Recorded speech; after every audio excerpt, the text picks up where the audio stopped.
अपनी आंखों के तारे से दूर हो जाओगे। अपने धर्म रक्षक पुत्र के वियोग में तरस तरस कर मरोगे तुम। मुझे आप नहीं, राम चाहिए, राम चाहिए।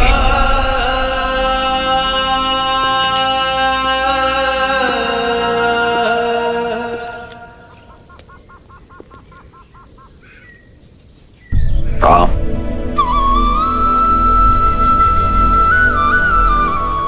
मैं आपसे नहीं पूछूंगा पिताश्री कि आपको क्या हुआ है, क्योंकि आपकी व्यथा मैं समझता हूं। यह जान के प्रसन्नता हुई कि तुम मेरी व्यथा समझते हो। किंतु ब्रह्मर्षि विश्वामित्र एक पिता से नहीं, एक राजा से सहायता मांगने आए थे पिताश्री। मत भूलो कि राजा होने के साथ साथ मैं एक पिता भी हूं। क्या राजा होने का यह अर्थ है कि मनुष्य अपने पिता होने की भावना को मिटाते? क्या एक मनुष्य होना मेरा अपराध है? क्या मेरा पिता होना अपराध है? यदि तुम मेरे स्थान पर होते तो राजा बनते या पिता? मैं एक पिता का धर्म निभाता पिताश्री। अपने पुत्र को परीक्षा की आग में भेजता ताकि वो और सुदृढ़ होकर निकले। किंतु राम, तुम जिनसे युद्ध करने जा रहे हो वो राक्षस हैं। और जिनके लिए युद्ध कर रहे हैं वो ब्रह्मर्षि विश्वामित्र है पिताश्री। मैंने उनकी कथाएं सुनी है पिताश्री, जो एक राजा होकर एक ब्रह्मर्षि बन सकने जैसा तप कर सके, जो किसी को स्वशरीर स्वर्ग भेजने का सामर्थ्य रखते हैं। उनके साथ सुरक्षा का कैसा भय पिताश्री? जिनके पास असंख्य दिव्यास्त्र हैं, वो पूरा संसार छोड़कर यदि यहाँ आपके पुत्र को लेने आए हैं तो अवश्य ही कोई कारण होगा पिताश्री। यूं समझिए पिताश्री कि ब्रह्मर्षि विश्वामित्र को आपके पुत्र की नहीं, आपके पुत्र को ब्रह्मर्षि विश्वामित्र की आवश्यकता है। किंतु राम, तुमने भरत के जाने के उपरांत कहा था तुम मेरे साथ रहोगे। आपके साथ ही हूं मैं पिताश्री, क्योंकि मेरी दृष्टि में महाराज दशरथ धर्म और वचन का दूसरा नाम है और मैं उस नाम के साथ हूं।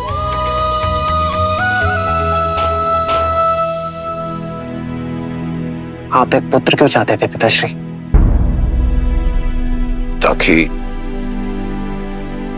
अयोध्या को उसका उत्तराधिकारी दे सकूं, अपने पूर्वजों को तर्पण अर्पित करने वाला दे सकूं। तो यदि आज आपने मुझे ब्रह्मर्षि विश्वामित्र के साथ जाने से रोका, रघुकुल का वचन तोड़ा, तो क्या मैं अयोध्या का राज्य संभालने योग्य कहलाऊंगा पिताश्री? अपने पूर्वजों का मान घटाने के बाद, संसार में उनकी श्रद्धा घटने के बाद,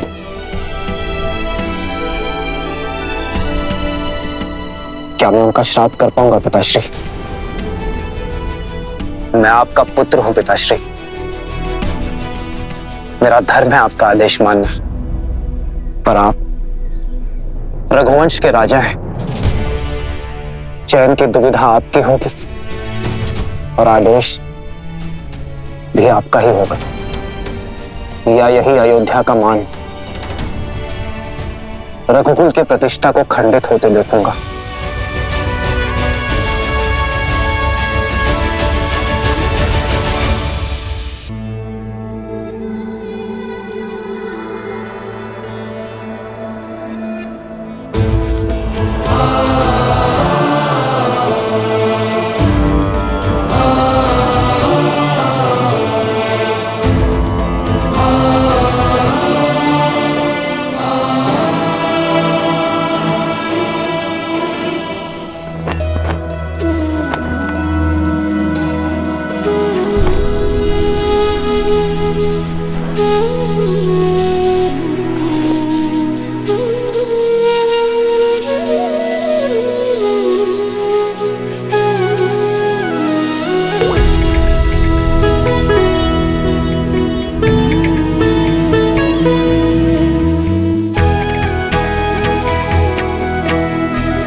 लक्ष्मण कहाँ है माँ?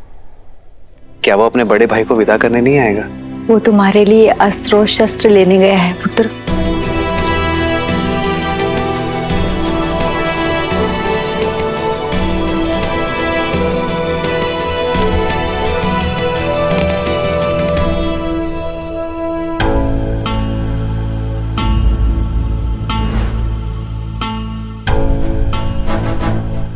ये क्या है लक्ष्मण? ये दो धनुष? अब दो योद्धा एक धनुष से कैसे लड़ेंगे भैया? दो?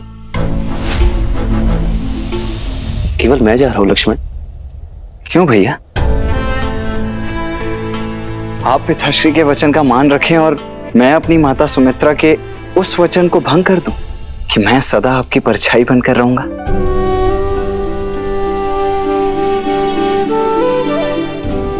नहीं भैया, मैं तो सदा आपके साथ ही रहूंगा। लीजिए।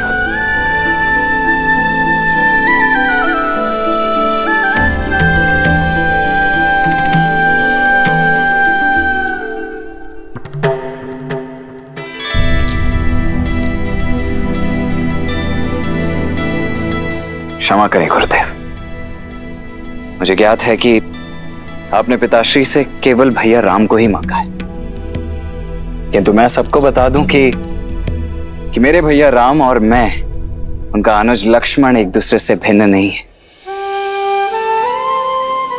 वो देह हैं तो मैं उनकी आत्मा हूं।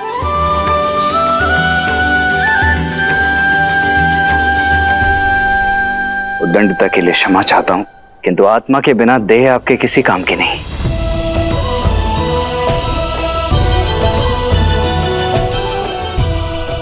आशा है आप और पिताश्री मुझे भैया राम के साथ जाने की अनुमति अवश्य प्रदान करेंगे।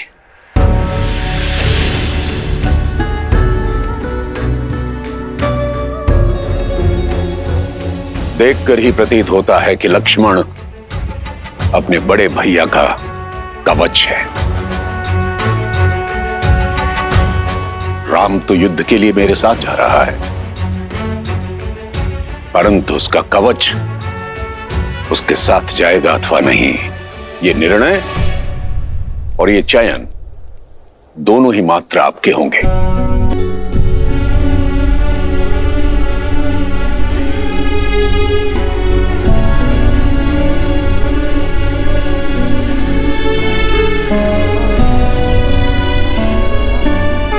ब्रह्मर्षि,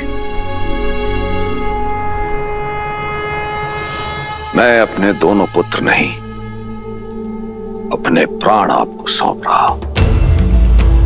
आज से आप ही इनके माता पिता हैं।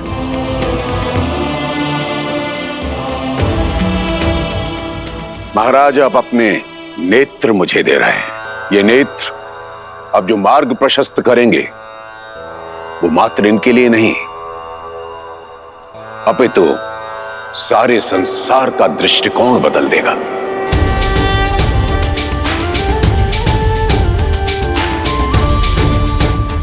आप निश्चिंत रहें, आपके दोनों बेटे मेरे साथ सुरक्षित रहेंगे।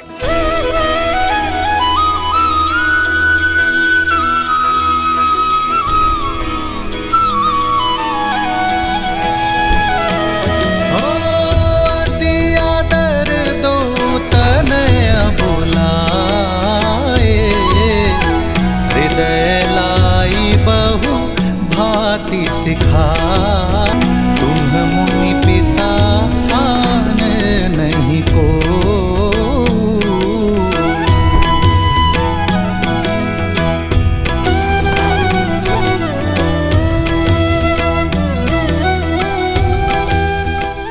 मैं लक्ष्मण का ध्यान रखूंगा सुमित्रा मां।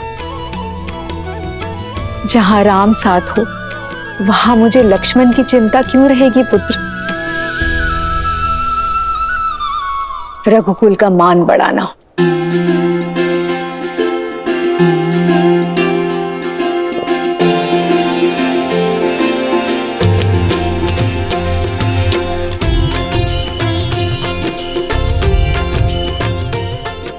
जय बाबा। राम सिया राम।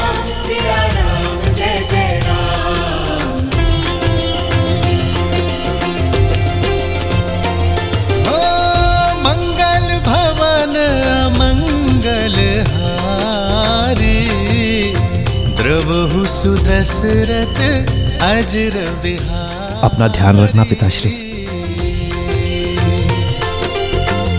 सीताराम चरित अति पावन, मधुर सरस अरु अति मन भावन।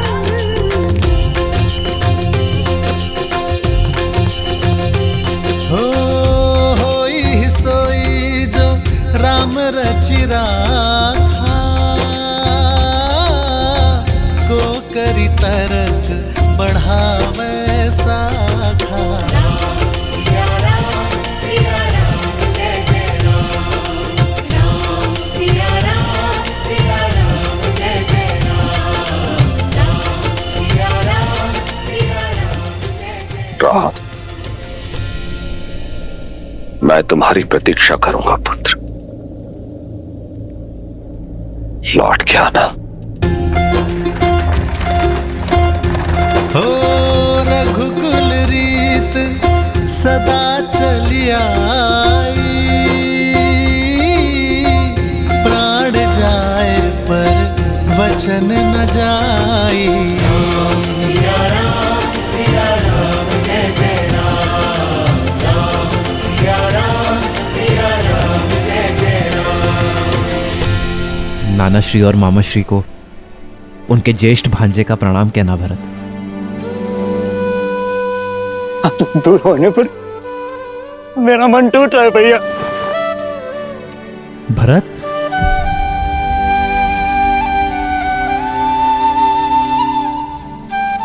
शांत हो जाओ भरत।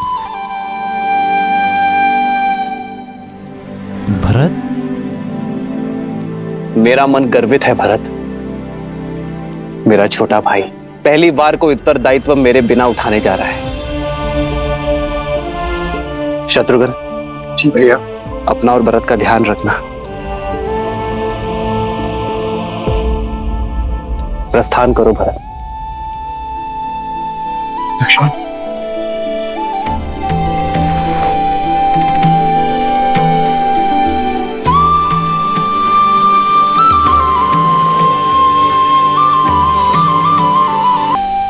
प्रस्थान करो।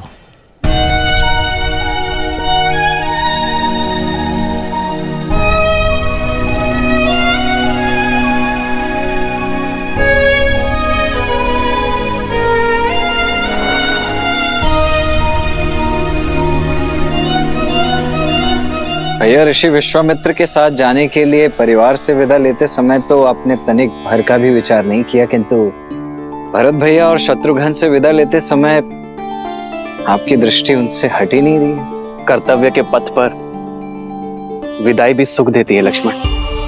अपने छोटे भाई को बड़ा होते देखने का आनंद तुम्हें भी लेना चाहिए। प्रसन्न हो जाओ, आज पहली बार तुम मेरे साथ चल रहे हो बिना भरत के।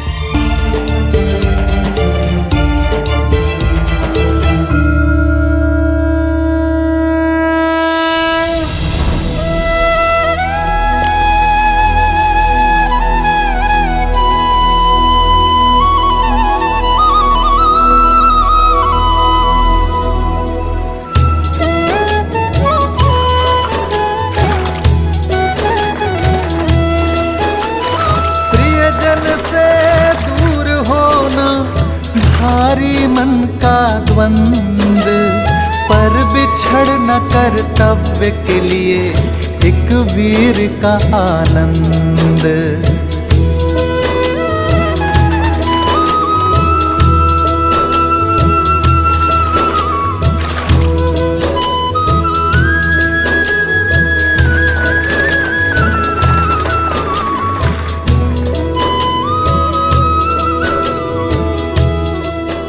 जीवन अचानक ऐसे मोड़ पर क्यों ले आया?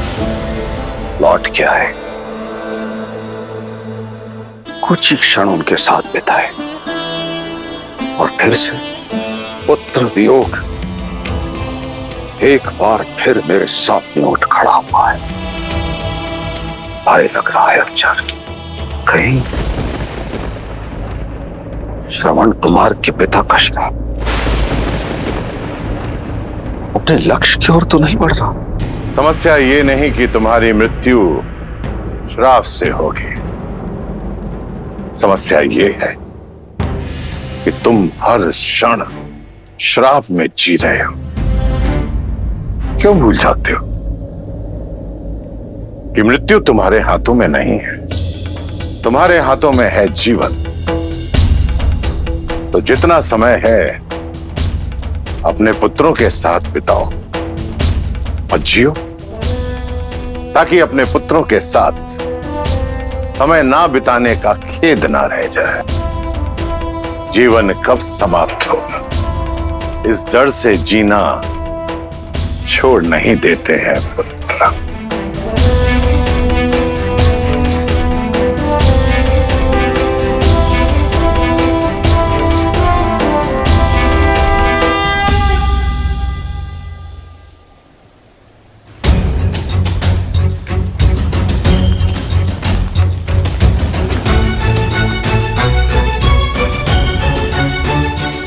भैया भैया सुनिए ना, आपको ज्ञात है क्या हम जा कहाँ रहे हैं?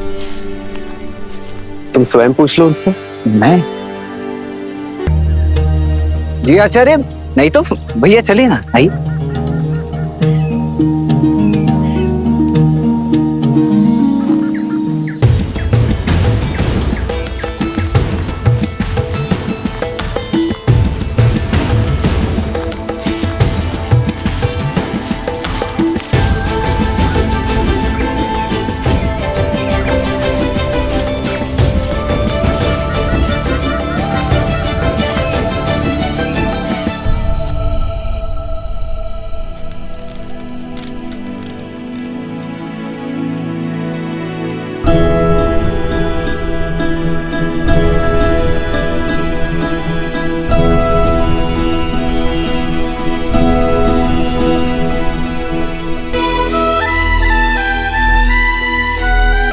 भैया पूरे दिन भर तो हम चलते रहते हैं और रात्रि को पहरा देने के लिए जागते रहते हैं। ना भोजन है ना जल है। ये गुरुदेव हमसे चाहते क्या है? कोई कारण अवश्य होगा लक्ष्मण। यदि कार्य सरल होता तो गुरुवर इतनी दूर चलकर अयोध्या नहीं आते।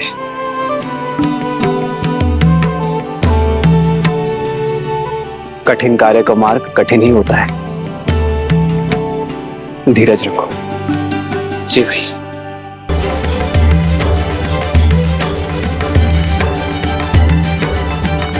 गुरुदेव, जलाशय।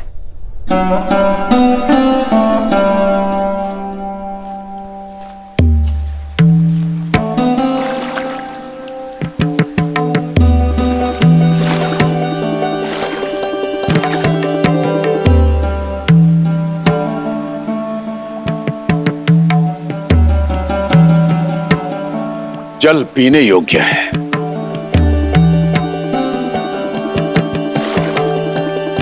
पी नहीं सकते।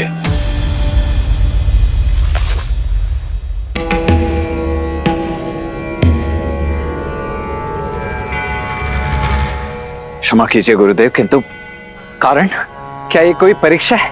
परीक्षा और परिस्थिति बताकर नहीं आते लक्ष्मण। मैं तुम दोनों को जिस कार्य के लिए लेकर आया हूं वो कार्य बड़ा ही दुष्कर है। देखना चाहता हूं कि तुम इस कार्य को सिद्ध करने में सक्षम हो अथवा नहीं। असुरों के साथ युद्ध कई दिनों तक चल सकता है। यदि भूखे प्यासे रहकर उनसे लड़ने में सक्षम नहीं हो तो जल पियो और लौट जाओ। वे असुर हैं। भूख और तृष्णा पर उनका वश नहीं है। उनके शरीर को भूख लगती है तो वो चोरी करते हैं, छीनते हैं, लूटते हैं और अपने मन की भूख और तृष्णा को वे अपराध करके शांत करते हैं। इसका अर्थ समझते हो? समझा गुरुवर। यदि हम भी उनके जैसे ही दोषी हैं तो हम उन पर विजय नहीं पा सकते। इसलिए हमें अपनी भूख और तृष्णा पर वश पाना होगा, यही ना? हम सज्ज है आचार्य। मेरा लक्ष्मण बहुत बली है। बहुत सहनशील है। आपका भाव नहीं समझ पाया, इसलिए दुष्टता कर बैठा। इसे क्षमा करे गुरुवर। जी गुरुदेव, मैं आपको आश्वासन देता हूं कि मैं भूख और प्यास दोनों सहन करने के लिए सज्ज हूं। शरीर की भूख को शारीरिक बल और परिश्रम से शांत किया जा सकता है लक्ष्मण, परंतु मन की तृष्णा को मिटाने के लिए मन में करुणा जागृत करनी होती है। अपनी इंद्रियों को वश में रखना पड़ता है। कर पाओगे?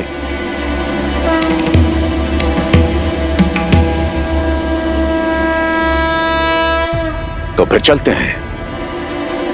गंतव्य तक पहुंचने में और 4 दिन लगेंगे।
विश्वामित्र के साथ श्री राम और लक्ष्मण अपनी यात्रा पर आगे बढ़ रहे थे और मिथिला में समय सीता के स्वयंवर की ओर बढ़ रहा था। विश्वास नहीं होता, सीता दीदी के स्वयंवर के निमंत्रण पत्र जा रहे हैं। सोचा भी नहीं था ना, बचपन का साथ अचानक यूं ही। सीता दीदी हमारे बिना रह लेंगी? माँ भी तो अपना मायका छोड़कर यहाँ रहती है ना, क्या वो प्रसन्न नहीं?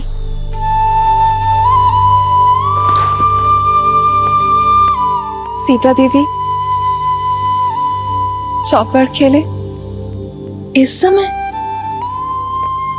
जितना समय यहाँ पर हो खेल लो ना दीदी। जब ससुराल चले जाओगी तो हम 3 कैसे खेलेंगे?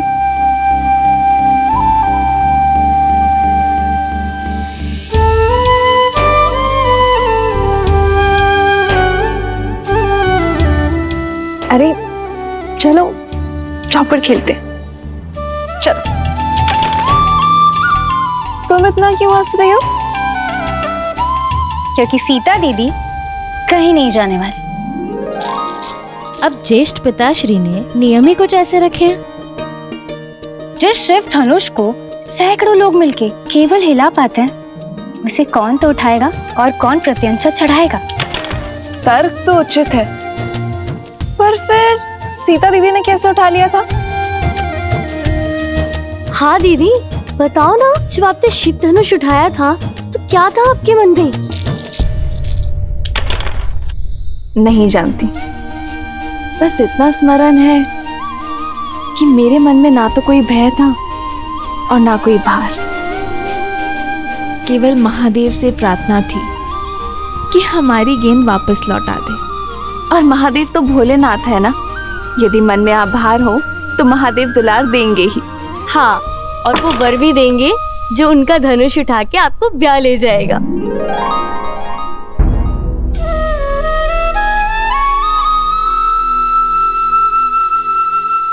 वैसे संपूर्ण भारत से राजकुमार आने वाले हैं, तो तुम तीनों भी सोच लो कि तुम्हें कैसा वर चाहिए। क्या पता मेरे साथ साथ तुम्हारी खोज की भी अंत हो जाए। कितना अच्छा होगा ना यदि ऐसा हो तो।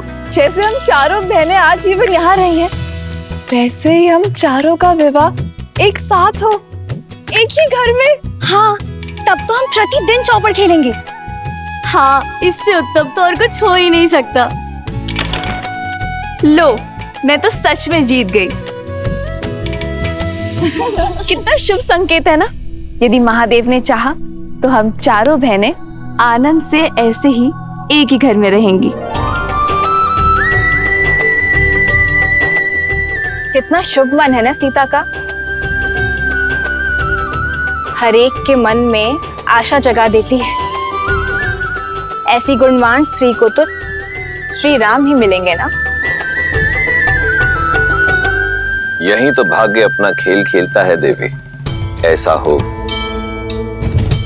ये आवश्यक नहीं, क्योंकि एक और कन्या भी थी जिसकी सोच देवी सीता जैसी ही पवित्र थी, अत्यंत गुणी भी थी, परंतु उसके प्रारब्ध में कुछ और ही लिखा था। कौन? महान शिल्पकार मयासुर की पुत्री मंदोदरी।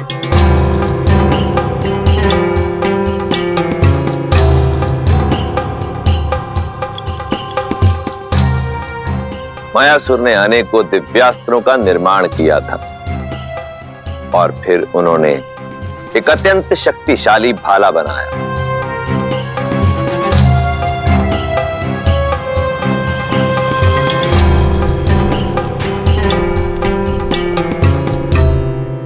बड़ा तेजवान और दृढ़ भाला बनाया है पिताश्री।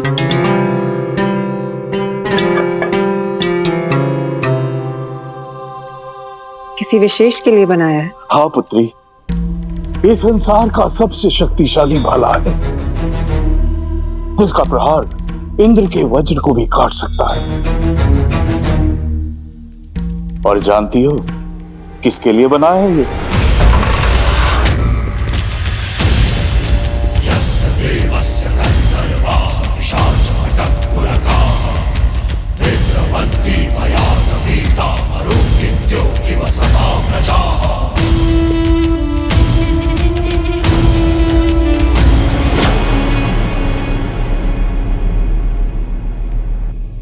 तुम, मैं, लंकेश, दशानन, रावण।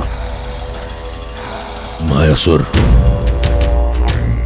सुना है कि तुम्हारे पास कुछ ऐसा है जो केवल मेरे योग्य है, तो लेने चलाया अद्भुत अस्त्र। ये अस्त्र मैं तुम्हें नहीं दे सकता दशानन। दशानन ये भाला लेने नहीं आए हैं पिताजी।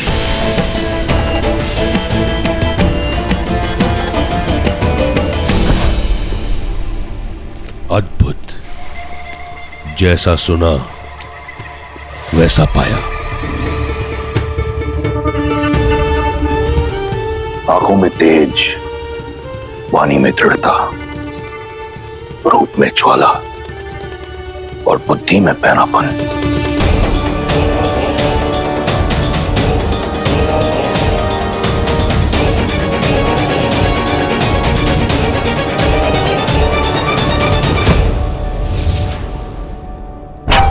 तुम ही मुझे वो पुत्र दे सकती हो जो मेरा अधूरा स्वप्न पूरा करेगा, इंद्रासन पाने का। नहीं, मेरी पुत्री का हाथ मैं तुम जैसे आतताई के हाथ में नहीं दे सकता। वीर भोग्य वसुंधरा मायासुर, जिसके पास बल है उसी का आज उसी का कल है, और दशों दिशाओं में दशानन से अधिक बली कोई नहीं। एक वृक्ष शिल्पकार के कंठ पर भाला रखकर धमकाना, ये कहां का बल है दशानन?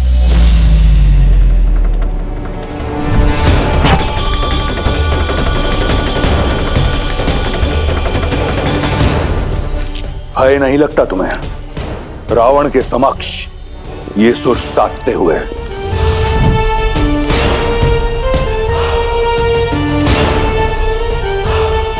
कदाचित तुमने मेरे बारे में सुना नहीं। सुना है ना कि आप दूसरों से उनकी संपत्ति छीन लेते हैं, विवशों से प्राण और स्त्रियों से उनका सम्मान छीन लेते हैं। सब सुना है मैंने। सावधान मंदोदरी, स्त्री की लाज भंग करने का पाप आप कई बार कर चुके हैं। आज स्त्री हत्या का पाप भी अपने सिर चढ़ा लीजिए। पुत्री,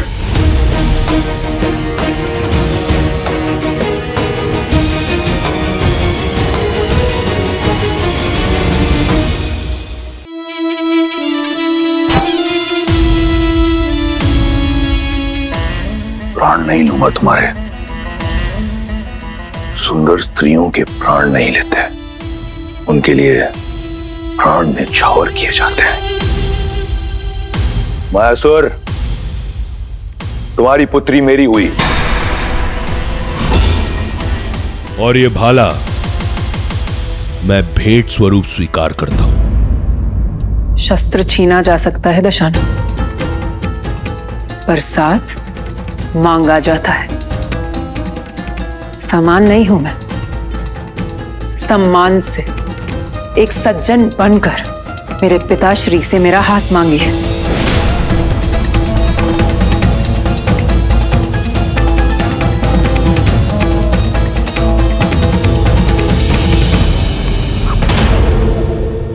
असुर महाशिल्पी मायासुर, मैं स्वर्ण लंका का स्वामी दशानन ये स्वीकार करता हूं कि मेरी लंका के स्वर्ण में इतनी चमक नहीं जितना आपकी पुत्री के तेज में है। आपकी पुत्री रक्ष महारानी बनने के योग्य है। मैं आपसे आपकी पुत्री मंदोदरी का हाथ मांगता हूं। क्या आपको और आपकी निर्भीक पुत्री को यह संबंध स्वीकार है? मैं अपना उत्तर अपने पिताश्री को बताऊंगी, एकांत में।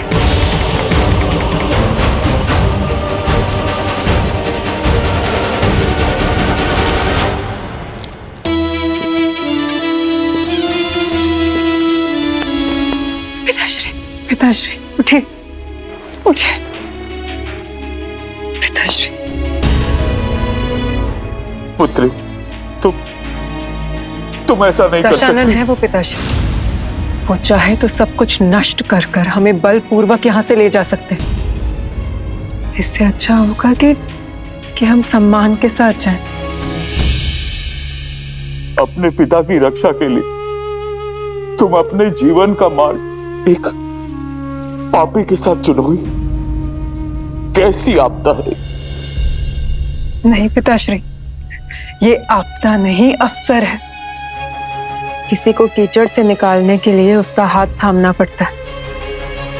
असुरों का सुर साधने के लिए ये त्याग मुझे करना होगा। रावण को मार्ग पर लाना असंभव है। जानती हूं, मैं वर्तमान तो बदल नहीं सकती पिताश्री, पर भविष्य तो संवार सकती हूँ। दशानन की संतान को, असुरों की आने वाली पीढ़ी को मार्ग तो दिखा सकती हूँ। असुरों की आने वाली पीढ़ी धर्म पर चले, इतना प्रयास कर सकती हूँ पिताश्री। मुझे आज्ञा दीजिए पिताश्री।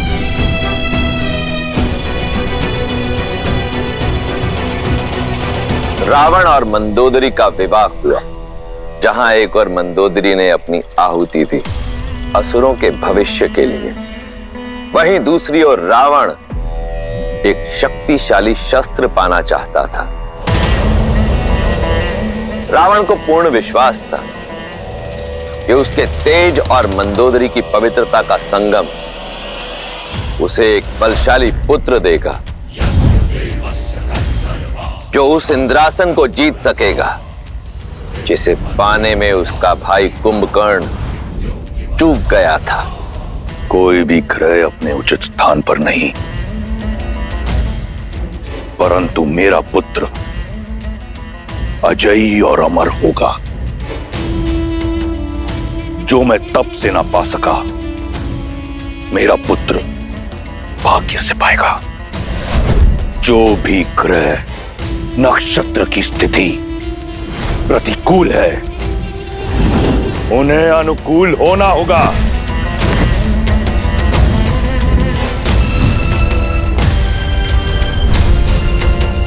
यही है लंकेश का आदेश।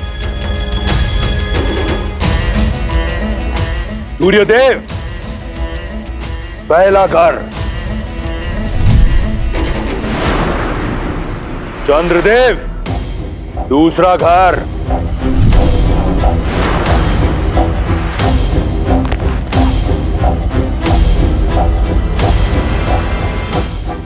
रावण ने अपने बल और भय के प्रताप से सभी ग्रहों को अपने पुत्र की कुंडली में अनुकूल परिस्थिति में आने के लिए विवश कर दिया। शनिदेव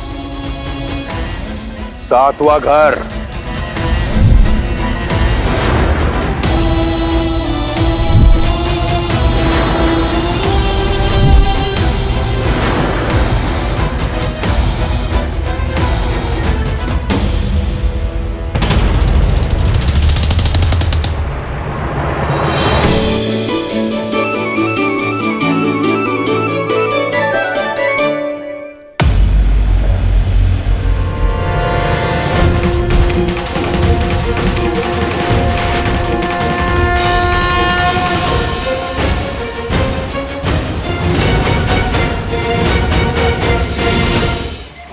शनि मेरी आज्ञा का उल्लंघन करके 8वें घर में चले गए तुम।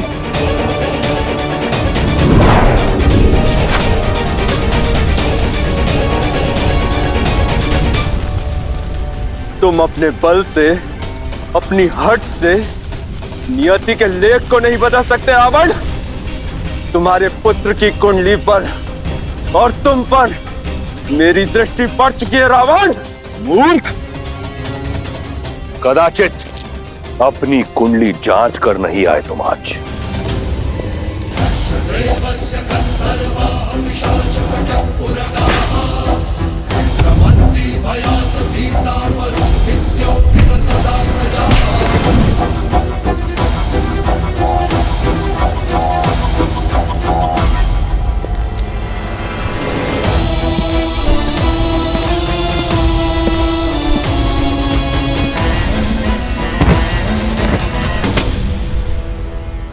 आज से तुम यही मेरे चरणों में रहोगे, जहां सदैव तुम्हारी दृष्टि नीची रहेगी, ताकि दृष्टि उठाकर ना तुम लंका देख सको और ना लंकापति का पुत्र।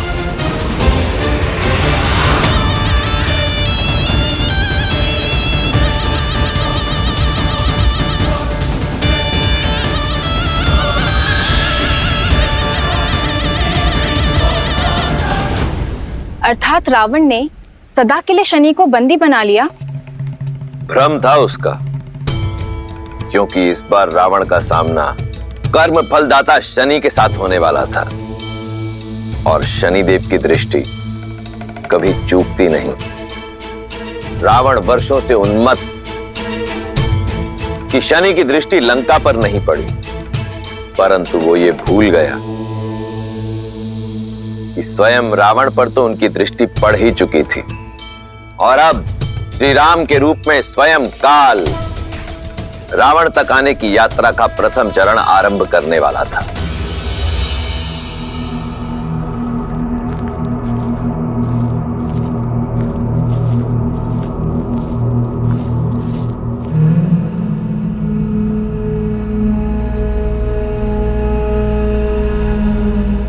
बड़ा ही भयावह वन है ये। यहाँ का वातावरण ही बता रहा है कि अवश्य ही राक्षसों का गढ़ होगा ये। राक्षसों का नहीं लक्ष्मण, राक्षसी का।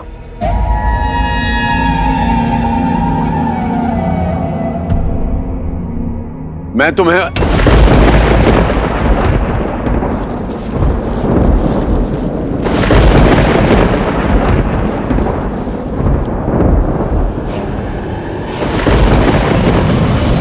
भैया, कौन आया है मेरे वन में?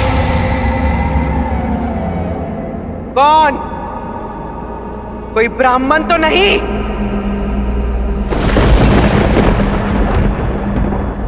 ब्राह्मण? मैंने चेतावनी दी थी कि मेरे वन में ऋषियों का आना मना है।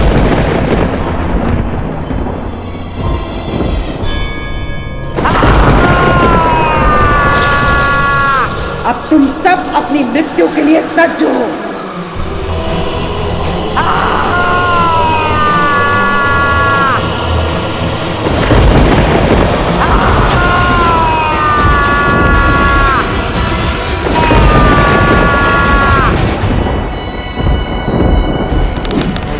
भैया, प्रहार की आज्ञा दीजिए।